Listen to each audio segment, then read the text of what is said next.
About 10 days after 9/11, I went through the Pentagon and I saw Secretary Rumsfeld and Deputy Secretary Wolfowitz. I went downstairs just to say hello to some of the people on the joint staff who had used to work for me. And one of the generals called me in. He said, "Sir, you got to come in. You got to come in and talk to me a second." I said, "Well, you're too busy." He said, "No." He says, "We've made the decision. We're going to war with Iraq." This was on or about the 20th of September. I said, "We're going to war with Iraq. Why?" He said, "I don't know." He said, "I guess they don't know what else to do." So I said, "Well, did they find some information connecting Saddam to Al-Qaeda?" He said, No. He says, "There's nothing new that way. They've just made the decision to go to war with Iraq."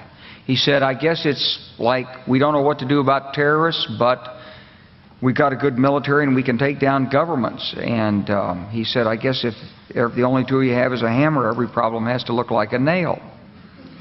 So I came back to see him a few weeks later, and by that time we were bombing in Afghanistan. I said, "Are we still going to war with Iraq?" And he said, "Oh, it's worse than that."